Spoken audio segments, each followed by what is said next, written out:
성부와 성자와 성령의 이름으로 아멘.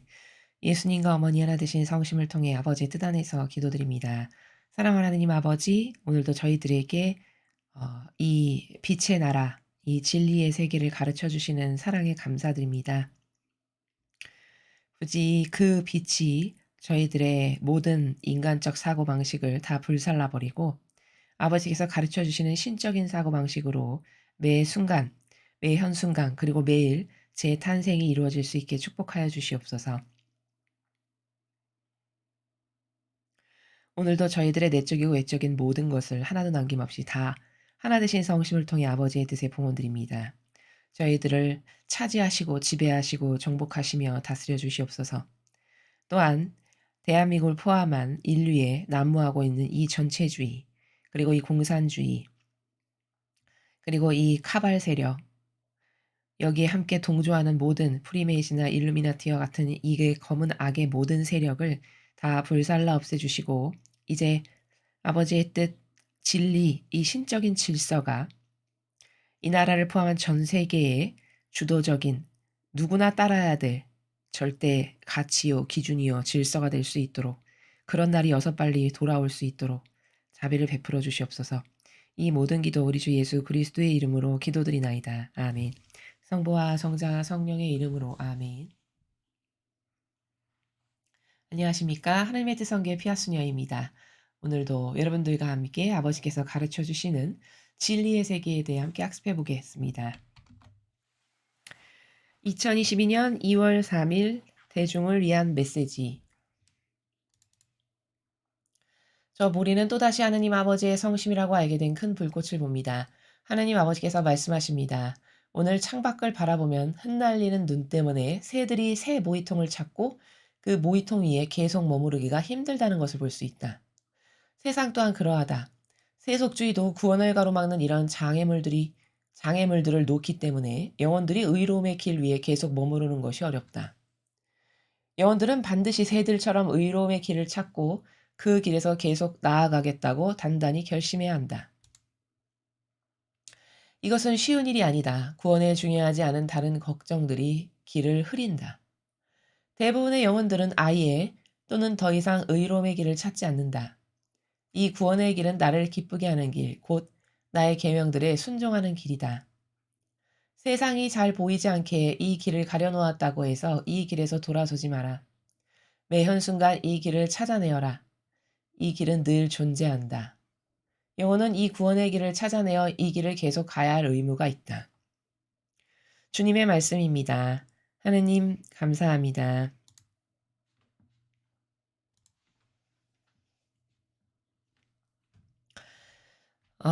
첫 번째 줄을 보시면 아버지께서 말씀하시기를 오늘 창밖을 바라보면 흩날리는 눈 때문에 새들이 새 모이통을 찾고 그 모이통 위에 계속 머무르기가 힘들다는 것을 볼 수 있다. 이렇게 말씀하십니다. 자연 현상에 빗대어서 지금 진리를 말씀하고 계시죠. 비유의 방법을 쓰셔서요. 비유해서 말씀하시기를 눈이 오는 날을 두고 지금 말씀하시죠. 눈이 막 흩날리면 그 밖에서 살아가는 새들이 먹이를 먹는 그 모이통, 그 모이통을 자꾸 이 눈이 오는 환경에 따라서 적응을 함으로써 새 모이통을 찾고 그래서 먹을 것을 어떻게 해서든지 먹을 수 있는 것을 찾아내고 이런 그 변화에 걸맞는 활동을 해야 된다라는 말씀을 하시는 것이죠. 그러니까 다시 말하면 첫 번째 문장은 환경이 달라지고 있다 지금 세상은. 그럼 그렇게 환경이 달라지고 있기 때문에 하다못해 이 조물인 새도 그 환경에 영향을 받고 있자니 너희도 똑같단다. 그것을 인식해야 된다. 이 말씀을 지금 하고 싶으신 거죠, 아버지께서는. 세상 또한 그러하다. 바로 나오죠. 그쵸? 새가 그렇게 눈이 오면은 살아남으려면은 가만히 눈으로 다 덮여서 먹이를 먹을 게 없다고 해서 가만히 있으면 죽고 말 거잖아요. 근데 그렇게 가만히 있어서는 안 된다는 거죠. 그럼 죽을 테니까. 어떻게 해서든지 극복하고 찾아내고 발견해서 돌파할 수 있는 어떤 또 다른 행동을 해야 된다는 거죠. 세상 또한 그러하다. 세속주의도 구원을 가로막는 이런 장애물들을 놓기 때문에 영혼들이 의로움의 길이에 계속 머무르는 것이 어렵다.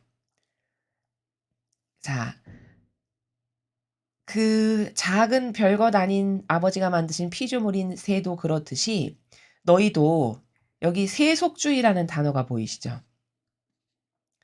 이게 세속주의가 이 세상에서 그 마귀가 사람들이 혹하고 좋아할 만한 것들, 그 다양한 것들의 프레임을 지금 세속주의라고 말씀을 하시는 건데 그런 세속주의가 그 마귀가 그러한 것을 인간의 호기심을 자극하고 그게 마치 가치 있는 것처럼 착각하게 하고 그래서 거기에 올인하게 하고 거기에 애착하거나 집착하게 하고 이런 장애물을 막 놓는다는 거죠. 이 세상의 세속주의가 사탄이 그 방법을 통해서. 그렇게 되다 보니까 우리가 어떻다는 거죠? 의로움의 길이에 계속 머무르는 게 어렵다는 거죠. 그런 많은 마귀가 쳐놓은 다 장애물 때문에. 마치 새가 눈이 많이 오면 먹을 것이 없어 가지고 굶주리면서 먹을 걸 어떻게 해서라도 찾아야 되는 것처럼 그 생명의 위협이 오는 것처럼 우리의 영혼의 관점의 입장에서도 그러한 세속주의가 나의 영혼이 계속 의로움의 길이라는 건 예수님과 같은 희생의 삶을 사는 게 의로움의 길이죠. 그런 지속적인 희생의 의로움의 길을 살기에는 많은 유혹과 걸림돌과 애착하고 집착하게 하는 것과 이런 것들이 너무 많다는 거죠. 그걸 너가 인식을 해야 된다라고 말씀하시는 거죠. 영혼들은 반드시 새들처럼 의로움의 길을 찾고 그 길에서 계속 나아가겠다고 단단히 결심해야 된다. 자, 이렇게 마귀가 너희들을 매일 속여가지고 인간적인 것에 맞들이게 하고 세상적인 것에 맞들이게 하고 오히려 거기서 어떤 단맛을 느끼고 향기를 느끼며 행복해하고 그러다 보니 애착과 집착이 생기고 마귀가 너희들을 끌고 가는 프레임은 맨날 이런 것들인데 그렇다고 해서 포기해서는 절대 안 되고 새들처럼 의로움의 길을 계속 찾아라. 다시 말하면 네가 죽지 않으려면 이런 세상적인 환경에서 너의 영혼이 죽지 않으려면 끊임없이 찾아 나서야 된다. 이런 말씀이시죠. 영혼을 구원하려면 최소 너의 영혼이라도 구원하려면 너는 세상에서 이런 거기에 함몰돼서 파묻혀서 살면 그러면 끝인 거고. 그쵸? 더 이상 왜냐면 이 천상 것과 관심이 없어질 것 아니겠습니까? 끊어지고. 그렇게 되지 않으려면 너는 발버둥을 치면서 죽지 않기 위해서 이 아버지의 뜻, 진리, 그리고 의로움의 정신 이런 것을 계속 찾아 나서야 된다라고 말씀하시는 겁니다. 이것은 쉬운 일이 아니다. 구원에 중요하지 않은 다른 걱정들이 길을 흐린다. 왜 쉬운 일이 아니냐면 너무나도 달콤한 향기들이 많은 거죠. 여기 중요하지 않은 다른 걱정들이 길을 흐린대요. 달콤한 향기도 많고 그리고 다른 걱정들, 근심 걱정. 내가 이 인간적이다라고 하는 나라에서 살다 보면은 다양한 근심 걱정들이 나를 압박하고 짓누르죠. 그쵸? 이건 이렇게 돼야 될 텐데 만약에 이렇게 안 하면 어떡하지? 이러면 힘들어지는데 이러면 어떡하지? 이런 것들. 그런 걱정들이 매일 마귀가 나를 공격하게끔 해 가지고 내가 그 구원에만 집중해서 살아가지 못하게 한다는 것이죠. 대부분의 영혼들은 아예 또는 더 이상 의로움의 길을 찾지 않는다. 그렇죠. 그래서 요즘 세상 같은 경우는 과거 그래도 한 20-30여 년 전만 해도 이 가톨릭이 굉장히 부흥의 길을 걷고 이 정도로 변질되진 않았었었죠. 근데 지금은요. 변질이라는 단어를 쓰기에도 아까울 만큼 완전히 달라졌습니다. 이제는 그냥 악 자체로 보일 만큼이죠. 하도 교묘해서 사람이 모를 뿐이지 교묘한 악 자체로 보일 만큼입니다. 그래서 지금은 이교도라는 단어도 어울리지 않아요. 그냥 거짓교회. 거짓교회라는 단어가 더 어울립니다. 그 정도죠. 그래서 더 이상은 의로움의 길을 사람들이 찾지도 않고 그리고 관심도 없고 이런 처지와 상황에 시대가 놓여 있다는 거죠. 더 이상 하늘나라를 찾지 않는다는 거예요, 사람들이. 이 구원의 길은 나를 기쁘게 하는 길, 곧 나의 계명들에 순종하는 길이다. 자, 근데 더 이상 하늘나라를 찾지 않는 게 세상의 풍토고 흘러가는 어떤 기운이랄까? 이런 건데, 요즘 세상에. 그런데 그럼에도 불구하고 네가 구원받고 싶다면 구원받으려면 너는 나를 기쁘게 하는 길을 걸어가야 되는데 그게 곧 내가 준 계명에 순종하는 거다라고 끝까지 방법을 아버지는 포기하지 않고 또 가르쳐 주시는 거죠. 세상은 분위기가 이렇고 지금 상황이 이렇고 관심 있는 사람은 거의 점점 없어지고 이렇지만 그래도 불구하고 네가 구원받고 싶다면 너만이라도 너는 나를 기쁘게 하는 것을 매 순간 선택해야 되고 그게 곧 어떤 거냐? 계명을 네가 지킨다면 그게 곧 나를 기쁘게 하는 거고 순종하는 길이니까 그게 구원될 수 있는 길이다. 이렇게 가르쳐 주십니다. 세상이 잘 보이지 않게 이 길을 가려 놓았다고 해서 이 길에서 돌아서지 마라. 자, 이 길은 뭡니까? 위에서 말씀하신 구원의 길. 천상의 나라에 갈 수 있는 길. 그 길이 분명히 존재한다는 거죠. 근데 잘 보이지 않게 가려 놓았대요. 세상이. 그렇다라고 해서 가려졌다라고 해서 눈이 수북하게 쌓여졌다고 해서 에이 모르겠다 포기하고 가면 안 된다는 거죠. 아버지 말씀이 그렇죠. 근데 여기 세상이 잘 보이지 않게 길을 가려 놓았다라고 쓰셨지만 사실은 여러분 아주 정직하게 말한다면 세상이 구원의 길을 가린 게 아니라 교회가 가린 거죠. 거짓 교회가. 거짓 교회가 구원의 길을 가려놓은 것이지 세상은 구원에 대한 방법이나 개념 자체가 없습니다. 그러나 교회는 차라리 거기는 몰라서 그렇다라고 인정해 줄 만하다는 거예요. 근데 거짓 교회는 오히려 모르면 안 가르치면 부작용이라도 안 만들 텐데 오히려 반대되는 것을 가르침으로써 그것을 받아먹은 영혼이 여기 안에 뭐가 형성됐냐면 구원과는 아예 관계도 없는 마귀하고 하나 되는 것만을 여기 안에 프레임으로 다 이제 그물처럼 얼기설기 짜여 있는 그런 상태라는 거예요. 사고방식의 차원에서 봤을 때는, 본질의 차원에서 봤을 때는. 그러니까 사실은 여기 세상이라고 번역을 했지만 이걸 더 이 아버지의 심중이나 그 의지, 아버지께서 말씀하시는 나라의 차원, 거기서 살펴보면 사실 구원을 잘 안 보이게 길을 가린 건 세상이 아니라 교회죠, 교회. 가렸다라는 표현도 적절치 않아요. 변질시켜서 오히려 마귀랑 하나 되는 것을 가르친 거죠. 그게 진실이죠.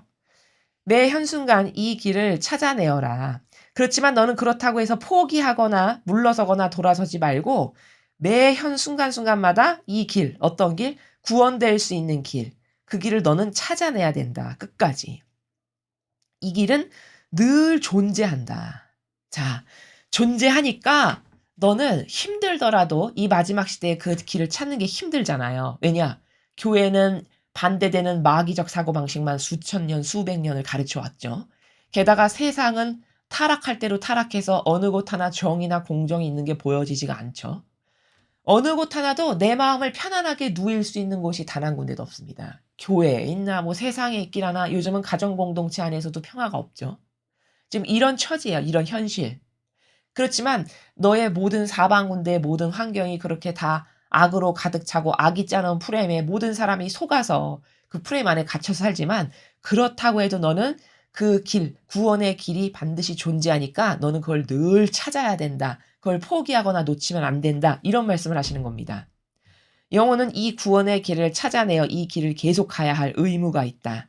이 말씀은 얘들아 너희들은 내가 만든 자식이고 그리고 천상에 원래 살았던 에덴 동산이라고 하는 그 아버지가 정말 우리가 행복하게 살 수 있도록 만드신 그 에덴 동산에서 살았던 사람들로서 그 에덴 동산에서 잘 살아서 반향을 올바르게 하면 천상의 나라에 이렇게 올라가는 이런 시스템이었는데 아버지께서 처음 만드신 게 그러니까 너가 살던 데가 원래 거기니까 너는 다시 글로 돌아와야 된다. 그 의무가 있음을 잊어버리면 안 된다. 다시 천상으로 돌아와야 될 의무가 너에게는 있다. 이런 말씀을 마지막에 하시는 겁니다. 자, 그러면 지금 아버지께서 오늘 이 말씀하신 내용을 쭉 살펴봤는데 핵심은 너가 구원되는 길을 게을리해서 혹은 세상의 수많은 프레임에 속아서 거기서 안주해서 계속 그냥 만족하면서 살면 안 된다.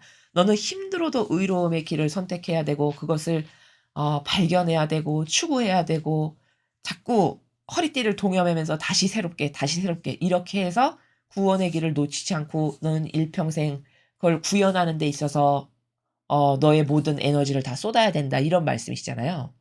자, 그런데 문제는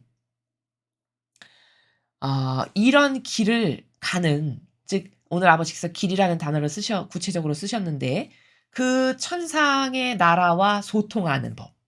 우리가. 그래서 그 아버지와 예수님과 어머니와 소통하고 그 천상의 세계와 매일 교감하는 그 나라가 사실적으로 존재하거든요. 그런데 그 나라를 어떻게 구현하는 것인지를 가르쳐 주지 않다 보니까 우리가 모를 뿐입니다. 자, 그러면 오늘은 이 말씀의 근거에서 그리고 어제 메시지하고도 무관하지 않습니다. 지금 제가 설명할 것은 어제 2월 2일 주님 봉헌 축일날 제가 메시지 해설한 내용하고도 지금부터 제가 말씀드릴 것은 무관하지 않은 연관성이 있는 내용입니다. 자, 지금부터 여러분에게 설명드릴 나라는 차원의 세계는 뭐냐? 내가 하느님 아버지나 예수님이나 어머니와 실제적으로 사실적으로 교감하고 통교를 해서 이 길, 오늘 말씀하신 길, 의로움의 길을 아무도 세상이 찾지 않지만 너는 그걸 포기하면 안 된다라고 말씀하신 그 나라. 그럼 어떻게 구현하는 것인가 궁금하시죠? 자, 그렇게 아버지를 만나고 예수님과 어머니를 만나는 구체적이고 사실적인 방법이 존재합니다. 뭔지 함께 학습해 보겠습니다. 자, 제가 그 이전 앞에 강의에서 추상과 직관이라는 단어를 써서 이미 강의를 했습니다. 근데 아마 그때 그 강의는 그게 주가 되기보다는 어떤 것을 설명하려다가 보니까 그 추상과 직관이라는 관념을 도입해서 설명을 드렸는데 오늘은 순전히 추상과 직관으로 하느님을 어떻게 만나는 건가? 분명히 만날 수 있는 방법이 있는데 그 방법에 대해서 아주 구체적이고 사실적으로 설명을 드리도록 하겠습니다. 오늘 아버지께서 말씀하신 너는 이런 의로움의 길을 놓치지 않고 잊어버리면 안 된다라고 말씀하신 그 길이 바로 지금 제가 설명드릴 요 나라를 너는 구현해야 된다라고 말씀하시는 겁니다. 자, 저희 강의를 아마 열심히 들으시는 구독자분이시는 것 같은데 어떤 분께서 댓글에 수녀님 추상과 직관이라는 단어를 강의에서 배웠는데 그게 세상의 자연법의 사전에 찾아보니 여러 가지의 뜻이 나오던데 수녀님께서 말씀하시는 추상과 직관이라는 그 단어는 그 사전에 어떤 의미와 유사한지요? 이렇게 질문을 올리셨어요. 그분의 관점은 굉장히 탁월하고 훌륭한 관점입니다. 그쵸? 어, 이해를 하고 싶은데 자연법이 어떤 것과 비슷한가라고 먼저 의문을 품으신 거죠. 자, 근데 결론적으로 말씀을 드리면은 이 지상에 우리가 보는 그 국어 사전 있죠? 국어 사전에서 나오는 그 단어의 의미를 해석한 것은 제가 말씀드리는 건 다 초자연법의 세계거든요. 그 초자연법의 세계와 100% 매치시켜서 써놓은 단어가 없어요, 사실은. 국어 사전에는. 그럴 수밖에 없는 것이 이 두 개의 나라는 완전히 다른 차원의 세계거든요. 이 자연법이라는 것은 눈에 보이는 세계, 그리고 이론적인 차원의 나라에서 그것이 주가 돼서 그 정신 세계에서 그 단어를 기술한 거기 때문에 초자연법은 그러나 보이지 않는 세계, 그리고 본질의 차원의 나라, 가 주가 되는 차원의 나라에서 말씀드리는 단어예요. 그러니까 형성되는 근본의 뿌리가 달라요. 완전히. 그렇기 때문에 제가 말씀드리는 단어들, 강의 때 말씀드리는 단어들은 사실 여러분이 자연법의 사전에서 찾으시면 찾을 수도 없거니와 100% 매칭되는 것이 존재하지 않습니다. 결론부터 말씀드리면. 그래서 그렇게 자연법으로 찾아봐서 이해하시려고 하는 노력을 하지 마시고 그것은 오히려 여러분에게 어떤 측면에서는 혼동만 줄 수 있어요. 그러한 방법으로 학습하는 것보다는 아, 예를 들어 추상이다, 직관이다. 그러면 저 추상과 직관이 초자연법의 세계에서 어떤 의미를 내포하고 있는 단어인지를 초자연법의 나라에서 올바르게 이해하는 것이 맞다. 그것을 끌어와서 자연법에서 어떤 게 맞지를 비교 분석해서 하는 것은 그 사이에 갭이 존재한다라는 것에 대한 인식이 여러분에게 있다면 아, 이거는 완전 다른 차원이니까 적합한 것을 찾을 수가 없겠구나를 얼마든지 이해하실 수 있겠죠. 자, 그러면 어 지금 여기 그림을 보시면요. 도구를 보시면요. 여기 세 개의 원이 존재하죠. 이 첫 번째 동그라미 원은 하느님이 살아가시는, 하느님이 계시는 천상의 나라입니다. 제가 이렇게 십자가로 그냥 단순하게 표현한 겁니다. 자, 그리고 여기 가운데 있는 동그라미 보이시죠? 교도소라고 빨간 글씨로 쓰여 있죠?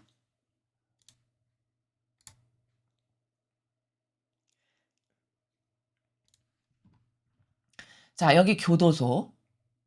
자, 이 교도소라고 표현되어 있는 이 동그라미의 나라의 차원은 뭐냐면 지금 우리가 살아가고 있는 이 세계예요. 이 세계인데 왜 교도소라고 썼냐? 원래 아버지께서 우주 만물을 창조하실 때 아담과 하와를 에덴 동산이라는 곳을 만드셔 가지고 거기서 살아가게끔 하셨어요. 근데 그 하와가 뱀에게 속아서 아버지를 배신하고 자기 뜻을 뜯어져 나오는 바람에 그 에덴 동산에서 쫓겨났죠. 그 쫓겨나서 떨어져서 살게 된 곳이 바로 여기 교도소라고 부르는 지금 우리가 살아가는 이 세계예요. 이해되시죠? 그리고 이 교도소에서 살아가는 우리는 어 이 수많은 마귀가 짜 놓은 덫과 프레임에 갇혀 가지고 뒤죽박죽 엉망진창인데 사고방식이 그것을 마치 나라고 생각하는 그게 그 변질된 게 본래 나라라고 생각하고 살아가는 그 상태에 지금 처해 있다라는 겁니다. 이 교도소에 살아가는 인간이. 자, 그다음 이 마지막 동그라미는 제가 외국이라고 표현을 했는데 예를 들면 미국이라든가 유럽의 어떤 다른 나라 기타 등등 사실적으로 존재하는 그런 나라 중에 하나라고 보시면 됩니다. 자, 왜 이렇게 도구를 그렸냐? 아, 우리는요. 영혼이라는 게 존재하죠. 이 육도 있지만 영혼도 있어요. 두 개의 이원론의 구조에서 창조가 된 게 우리예요. 이원론의 세계로 영혼과 육신이라는. 자, 그런데 그 영혼은 아버지께서 처음에 만드실 때 성경에 아버지의 모상을 다 함께 만드셨다고 하셨어요. 그렇기 때문에 우리는 영혼이 아버지와 교감이 당연히 돼요. 그게 정상이에요. 왜? 아버지를 다 함께 창조하셨다라고 쓰여 있으니까. 그럼 닮았으니까 그분의 속성이 나에게 있어야 정상이죠. 부모를 닮는다는 건 뭐예요? DNA적 유전자적 속성이 나에게 있으니까 어머 눈이 닮았네? 어머 입이 닮았어. 이렇게 말하는 거잖아요.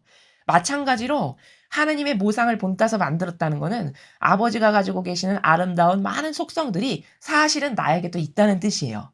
그러나 지금 나하고 하느님은 너무나도 다른데? 하느님은 막 이렇게 아름답고 이렇게 완벽하시고 이런데 나는 왜 이렇게 저급하고 역겹고 졸렬한 이런 존재가 된 거야? 그것은 그 아버지께서 심어 놓으신 아버지를 닮은 다양한 아름다운 유전자가 이 교도소라고 하는 이 프레임에 갇혀 살면서 다 우그러지고 찌그러지고 변질되고 이런 상태여서 그렇게 된 거예요. 자, 그러면 우리는 그 영혼의 나, 본래의 나, 그 영혼은 하느님의 모상을 본땄기 때문에 아버지와 소통이 되는 영혼의 교감의 나라가 존재해요. 그럴 수밖에 없다는 걸 여러분도 인정하시죠, 그렇죠? 자, 그러면 그 교감에 소통할 수 있는 영혼이 나에게 있기 때문에 사실은 하느님과 예수님과 어머니와 소통을 누구나 할 수 있어요. 이게 진실이에요. 근데 저는 안 되는데요. 대다수의 천주교 신자들이 그런데 소통이 안 돼요. 그건 왜일까? 그 소통의 나라가 막힌 거예요. 그 소통의 차원이 닫힌 겁니다. 이 교도소에서 살면서 또 이상한 제도 전통 같은 걸 받아들이고 부모의 영향, 환경의 영향, 여러 가지 조상부터 이어져 내려온 안 좋은 DNA 이런 것 때문에 우그러지고 찌그러지고 일그러지면서 그 영혼의 교감의 차원의 나라가 닫혀버린 거예요. 지금 제가 말씀드리는 이 도구의 세계를 여러분이 이해하시면 그 닫히고 막힌 것을 이제 여실 수 있고 새로 뚫을 수 있다라는 거죠. 원래 없던 게 창조되는 거냐? 그게 아니라 원래 누구나 다 교감이 되는 건데 막혀버리고 닫혀진 것을 이제부터 뚫고 여는 거라는 겁니다. 자, 그러면 어떻게 뚫고 여는 거냐? 방법은 추상이라는 방법과 직관이라는 방법으로 이 교감의 세계를 뚫는 거예요. 자, 그럼 먼저 단어의 개념을 알아야 내가 이 방법을 쓸 수 있죠. 먼저 추상이라는 걸 보겠습니다. 자, 추상의 차원이라는 거는 뭐냐면은 기억의 나라예요. 기억의 나라. 기억의 나라가 무슨 말이냐? 예를 들어 내가 미국에서 공부 때문에 유학 생활을 했다라고 해 보죠. 그리고 유학 생활을 끝마치고 한국에 돌아왔어요. 그러면 한국에 돌아와서 몸은 지금 한국에 있지만 내가 마음만 먹으면 10년 전에 미국 유학 생활에서 내가 살던 그 방 앞에 어 맛있는 커피 가게가 있었는데 이 기억을 0.1초 만에 지금도 가져올 수 있죠. 그쵸? 10년 지난 지금도 가져올 수 있잖아요. 그쵸? 바로 이게 추상이라는 나라예요. 기억을 동원해서 기억이라고 하는 사고의 과정을 통해서 그때 사실적으로 존재했던 걸 지금도 눈앞에 0.1초 만에 가져올 수 있는 이런 정신세계의 구현의 나라. 이게 추상이에요.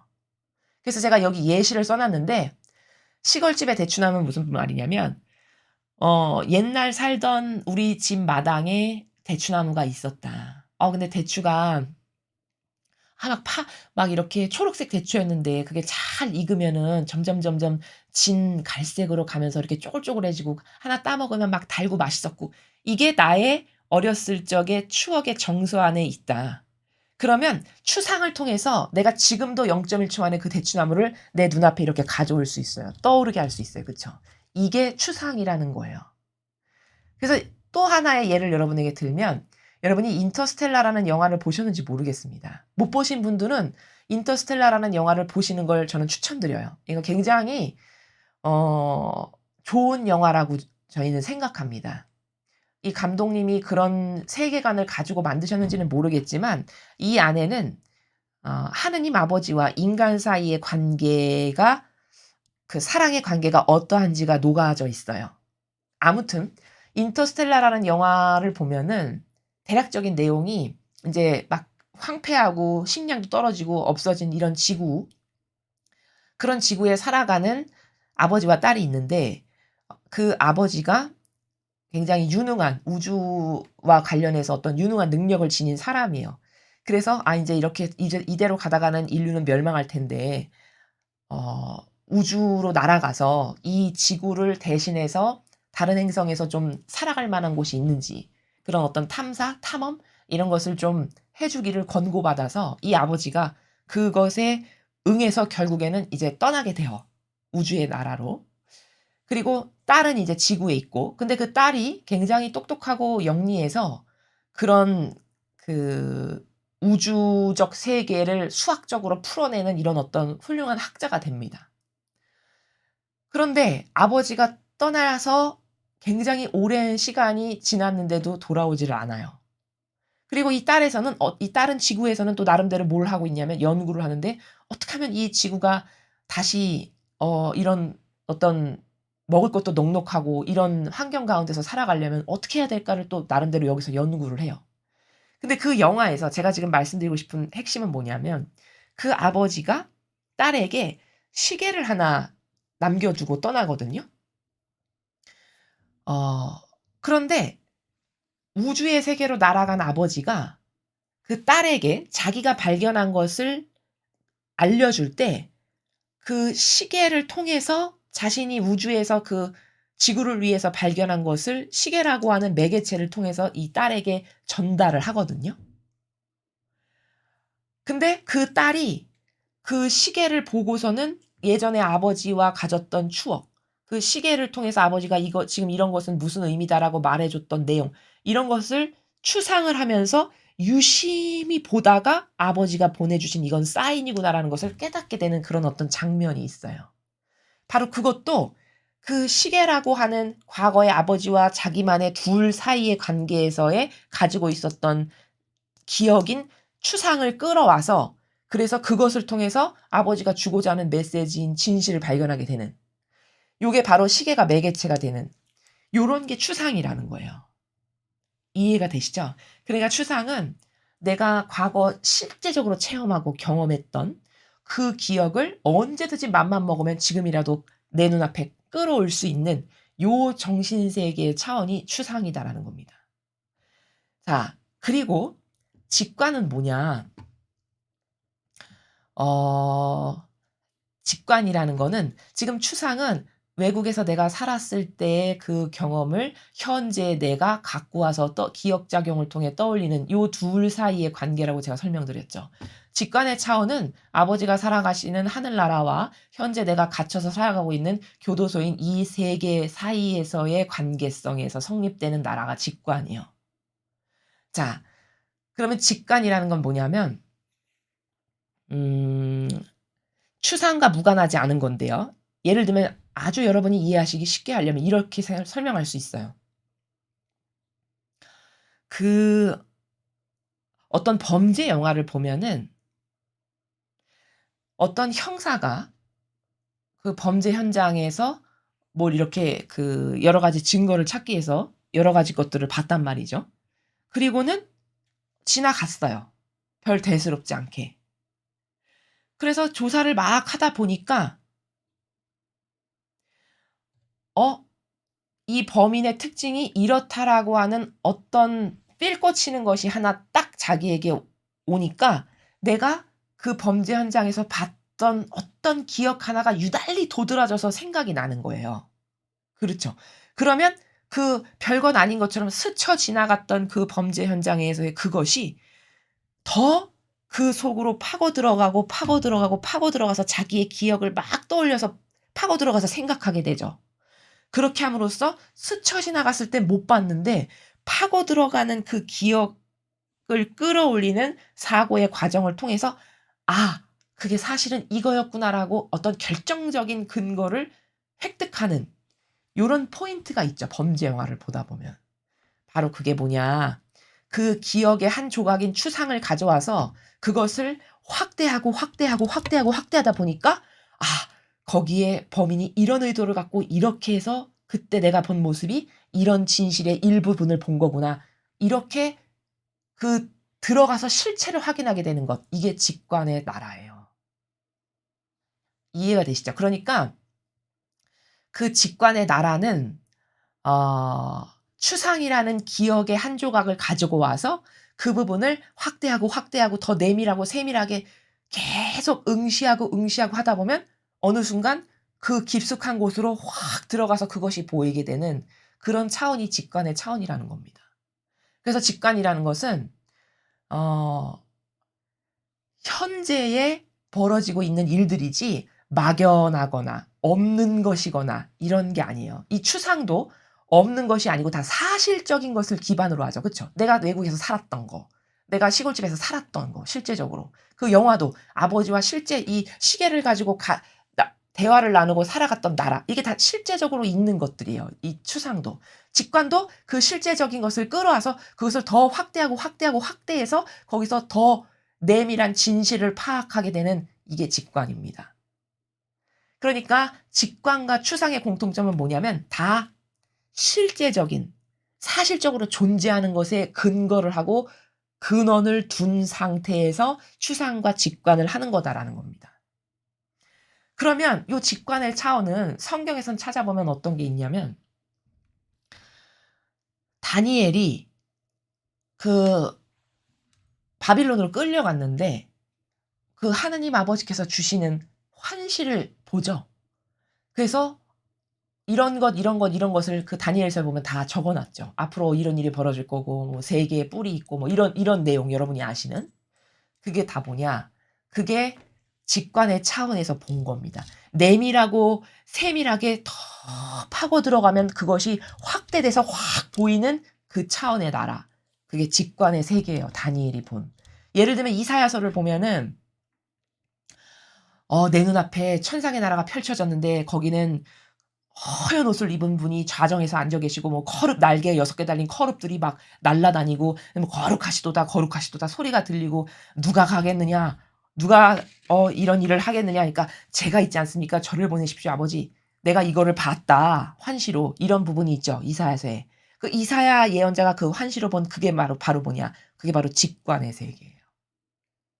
이게 직관의 나라입니다. 그러면 우리는 내가 인제 지금 제가 전반적으로 설명드린 게 추상과 직관이 뭔지를 설명드렸고요. 우리는 이 추상이라고 하는 나의 기억을 가져와서 무엇인가 의미를 곱씹고 하는 이 차원의 나라의 사고작용도 별로 안 하고 살았어요, 지금까지. 그러니 직관의 차원의 나라인 하느님의 나라와 내가 직접적으로 소통이 되는 이거는 완전히 잃어버린 상태예요. 인류의 지금 거의 대다수의 영혼의 상태가 그렇죠. 그런데 여러분을 또 어떻게 또 막아버리냐면요. 거짓 교회가 "야 이런 건 아무나 하는 거 아니야. 이런 이사야, 다니엘 이런 대단한 사람들이나 하는 거고 너는 이런 거 못하는 존재야." 이런 걸로 은근히 또 막습니다. 막아버립니다, 그 차원을. 노골적으로 말은 안 하죠, 그렇게. 그러나 은연중에 이건 아무나 못하는 거, 대단한 사람만 하는 거, 이러한 것을 은연중에 이렇게 여러분에게 심어요. 그렇지 않습니까?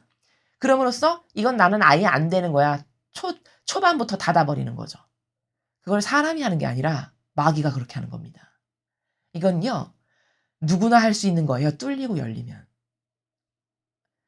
그렇다고 해서 제가 이사야나 다니엘 같은 사람들이 별 볼 일 없는 사람이다. 또 그 말이 아닙니다. 당연히 훌륭하고 특별한 분들이시죠. 이런 엄청난 환시를 아버지하고 교감을 나누면서 볼 수 있을 만큼의 영성과 정신세계의 차원이 된다는 것은 보통의 은총을 받은 사람들은 아니라는 건 확실한 거예요. 그러나 그렇다라고 해서 그 말이 이사야나 다니엘이나 뭐 12제자 이런 특별한 사람만 되는 거고 나는 감히 이런 건 하지도 말아야 되는 거야. 그것도 잘못된 마귀적 사고방식의 프레임이라는 겁니다. 이해가 되십니까? 그래서 지금 두 가지의 정신세계의 차원이 존재하는데 이 두 가지의 공통점은 다 사실적으로 존재하는 것에 근거하여 실제적으로 있는 것에 뿌리를 둔 상태에서 추상도 하고 그 추상을 끌어와서 직관의 세계로 더 깊이 뚫고 들어가서 하느님을 만나는 이 두 가지의 작용을 가지고 하느님을 만날 수 있고 예수님과 성모님도 얼마든지 만나는 거다라는 겁니다. 자, 그럼 이제 이것을 예수님과 어머니를 만나는 것으로 한번 적용해 보죠. 예를 들어 이 추상의 차원이라면 천주교 신자라면 누구나 다 가지고 있어요. 하나의 기억쯤은. 어떤 기억? 내가 예수님 하면 예수님에 대해서 나만이 어떤 특별하게 가지고 있는 어떤 정서나 감정이나 기억들이 있습니다. 성모님 그러면은 누구나 신자라면 다 사람마다 조금씩 다 다르고 독특하지만 성모님에 대해서 가지고 있는 감성이나 정서나 이런 것들이 다 존재해요. 그게 바로 추상의 나라예요. 그러면 그것을 기도 때마다 끌고 와서 기억으로 가져와서 그것을 더 마치 확대해서 현미경으로 들여다보듯이 더 쉽게 말하면 대추의 열매를 땄어요. 근데 대추의 열매를 따서 가지고 온 건 추상이라면 직관이라는 거는 그 대추의 열매 속을 파헤쳐서 현미경으로 확대해서 보는 거예요. 그러면 씨도 보이고 살도 보이고 살의 내밀한 조직까지도 보일 수 있고 이렇게 되겠죠.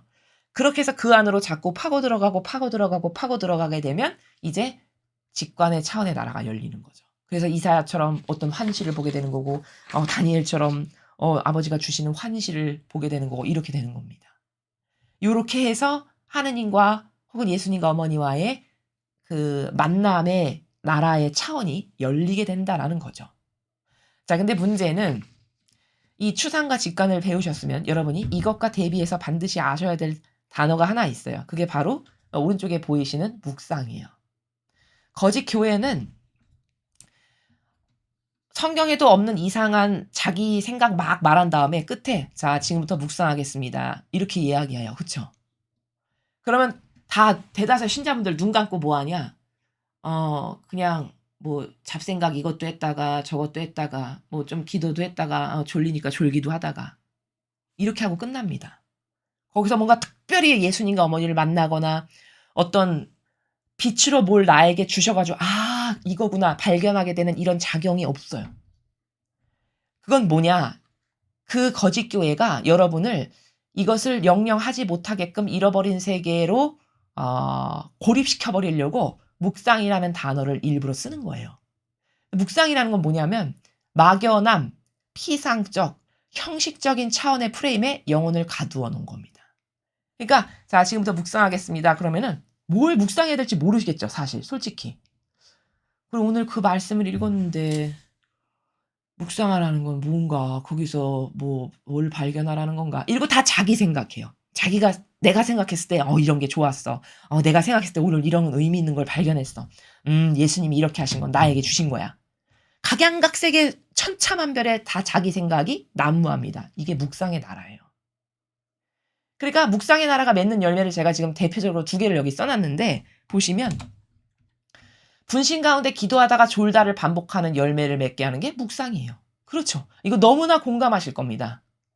그 다음 2번째는 인간적인 자기 생각의 나래를 한없이 펼치는 나라. 그래서 막 이 생각했다가 저 생각했다가 저 생각했다. 나 오늘은 나에게 이런 걸 주시는가 봐. 아멘. 막 이러면서. 이게 묵상의 차원의 나라가 맺는 열매들입니다. 그럼 이거는 뭐냐? 지금 직관과 추상은 다 사실에 근거해서 실제적으로 존재하는 것에 근거해서 들어가는 정신세계의 작용이죠. 그렇죠? 제가 말씀드렸잖아요. 이거 다 사실적인 거라고. 나의 기억 안에 있는 실제적으로 존재했던 것들이에요. 직관도 없는 거냐? 아니요. 천상의 나라 다 있는 거예요. 실제적으로 존재하는 것들입니다.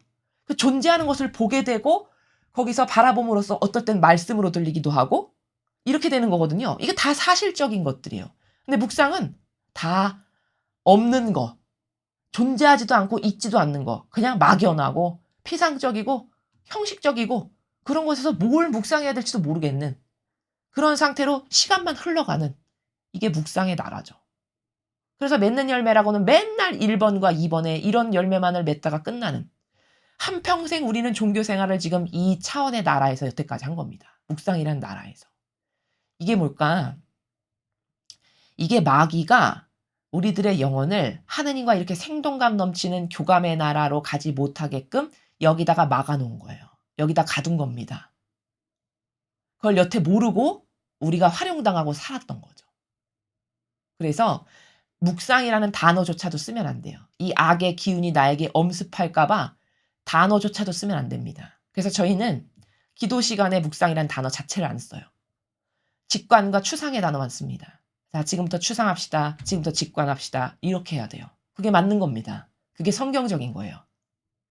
그래서 여러분도 이제부터는 이렇게 막연하게 묵상의 나라에서 뭘 해야 될지도 모르겠고 그냥 눈 감고 앉아있다 졸다가 묵주기도 또 한 잔 바쳤다가 딴 생각 잡생각도 했다가 저녁에 반찬 뭐하지 이랬다가 그랬다가 나오는 이 차원의 나라를 이제 과감히 없애버리시고 성모님 그러면 성모님으로부터 내가 갖는 어떤 고유한 정서 그분을 사랑하는 마음의 나라 이것부터 이렇게 키우셔야 돼요. 그래서 그게 키우다 보면은 그 나라로 현미경으로 확대하듯이 점점 들어가는 겁니다. 그러다 보면 사람마다 그 고유한 독특성 때문에 만나는 방법이나 어떤 세계는 조금씩 다르지만 다 예수님과 성모님을 누구나 만날 수 있어요. 그게 이제 직관의 차원으로 넘어가는 겁니다. 그래서 추상과 직관으로 하느님을 만나는 방법이 이러한 과정으로 가능한 것이고 이것은 막혔던 영이 뚫리기만 하면 누구나 다 되는 거다. 그리고 사실 이게 되게끔 아버지는 아버지를 닮은 모상으로 창조하신 거예요. 닮았으니까 소통이 돼야죠. 여러분 우리가 부모님을 닮았죠. 부모님을 닮았으니까 부모님이 어떤 마음을 가질 때 지금 불편하시구나. 지금 기쁘시구나. 느끼시지 않습니까? 미물인 하느님의 입장에서 봤을 때는 미물인 우리가 그런 교감을 하는데 부모 자식 간에 어디 불편하신가? 오늘은 기분이 좋으신가 보다. 이 정도는 알잖아요. 말을 안 해도. 그게 교감의 나라거든요. 그럼 그런 부모 자식 간의 교감이 있듯이 하느님과 영혼과의 교감이 당연히 있는 거라는 거예요. 그게 어떤 특별한 케이스에 누구만 되는 이런 게 아니라. 그러니까 오늘부터는 여러분이 제가 지금 말씀드린 방법으로 도전을 해보시고 자꾸 노력을 해보시기 바랍니다. 이게 처음에는 어려울지 몰라요. 왜냐하면 생전 처음 듣는 얘기고 한 번도 생각해보지 않은 차원이기 때문에 어려운 것이지 나만 안 되나 봐. 그게 아닙니다. 자꾸 하다 보면은 영적이라는 건 이런 게 있어요. 빛이 이것을 반복적으로 아버지 뜻 아래서 내어 맡기면서 하다 보면 빛 한 가닥이 확 올 때가 있어요. 이거는 하느님이 지금 주시는 빛이구나라는 것을 너무나도 명확하게 알 수 있는 그런 어떤 순간이 있어요. 그러면 그 빛이 한 줄기, 그 다음에 이걸 또 계속 반복하다 보면 그 다음 또 다른 빛 또 한 줄기. 이렇게 해서 빛줄기가 처음에는 굉장히 가느다랗고 약하지만 그 빛을 계속 받게 되잖아요. 그럼 그 빛이 강렬하고 굵어지고 커지게 돼요. 그러면 이사야처럼 되는 거고 그러면 다니엘처럼 되는 겁니다. 이해가 되시죠? 그래서 오늘부터는 묵상이란 단어 자체도 쓰지 마시고요. 이 단어에 악령이 뿌려놓은 기운이 여러분의 영혼에게 해를 끼칩니다. 그러니까 그 단어를 폐기하시고 오늘부터는 아버지 전 지금부터 직관하겠습니다. 아버지 뜻 안에서 기도하겠습니다. 뭐 추상하겠습니다. 이렇게 그 마음의 나라에서 대하시고 기도도 하시고 하셔야지만 여러분에게 이 새로운 차원의 나라가 열리기에 훨씬 더 수월하다라는 것을 말씀드립니다. 오늘은 사실 아버지께서 너는 지금 세상이 이렇게 세속주의나 이런 마귀가 뿌려놓은 다양한 어떤 프레임 때문에 의로움의 길을 다 버리고 헌시작 버리듯이 버리고 다 자기 만족을 위해서 살아가는 게 세상의 풍토고 아예 그게 정서가 됐고 문화가 됐지만 그럼에도 불구하고 너는 그런 것에 휩쓸리지 말고 의로움의 그 길을 꿋꿋하게 계속 찾아 나서고 그 길로 나를 만나려고 노력해야 된다. 이 말씀이시거든요. 그렇다면 만나는 방법을 알아야 되겠죠. 어떻게 해야 되는지를. 그 방법을 여러분들에게 말씀드린 겁니다. 그런 사실적이고 구체적인 방법을 오늘부터 여러분이 적극적으로 활용해 보시길 바라겠습니다. 이상으로 2022년 2월 3일 대중을 위한 메시지 해설을 마치겠습니다. 감사합니다.